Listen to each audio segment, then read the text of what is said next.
Hi. A while back, I asked for any of the big questions that your clients or you might be facing regarding change. And I got one response from my friend Claudia Murphy Bennett, who wrote, and I'm going to read exactly what she said. Are leaders really prepared for the kind of change they are asking for? And will the disruption bring the value that the project is seeking? That's a great question. So as I started thinking about that, I was thinking about the Powell Doctrine.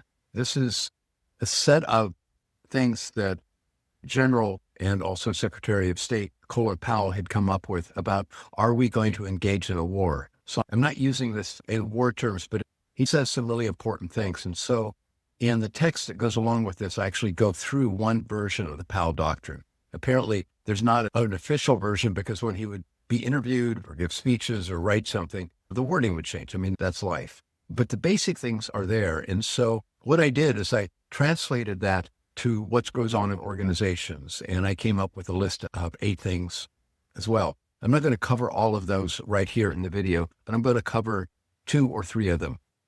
The first one is, what are we trying to accomplish? And why is this important? Why is this worth doing?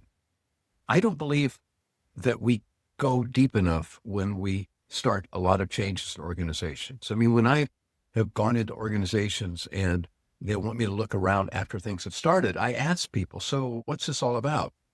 And I get different answers. Sometimes I don't know, or sometimes some very coherent answers, except they don't all fit together. It's like you've got pieces from different puzzles trying to make them all work. And I think that's a big problem.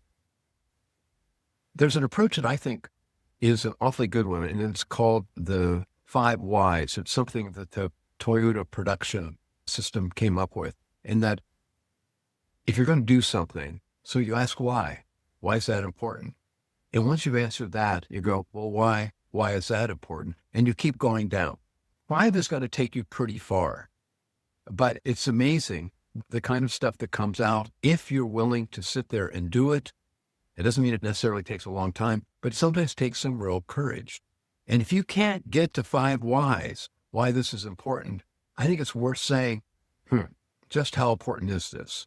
And you may come up with the answer, yeah, we need to go ahead. But I think it's a really good starting point, and it doesn't take any special knowledge. All you got to do is be able to ask the question, why, reflect on it, and then respond. Another of my adapted points is, have we considered other ways to achieve the same goal? In other words, are we willing to look at our precious little jewel? You know, the term the devil's advocate. Well, I actually looked it up, and it was an official office in the Christian church. Pope Sixtus V in 1587 came up with, I can't do it in Latin, but basically the devil's advocate. And so these people really were tasked with coming up with what's wrong with this. He also created an advocate for God.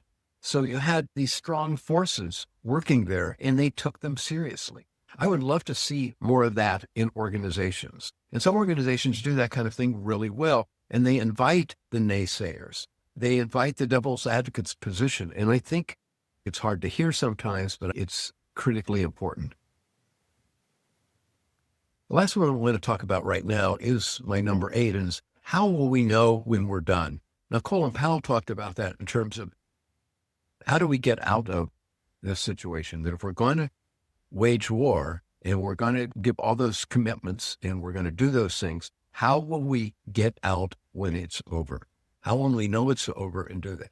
And that's a really hard thing to do.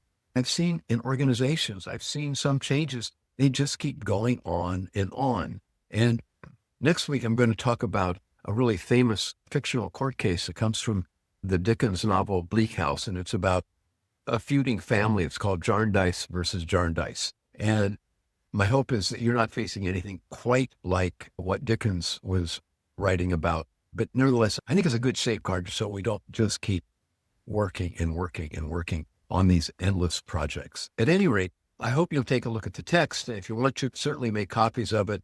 I think it could be a helpful thing to start or end a conversation. Thanks a lot.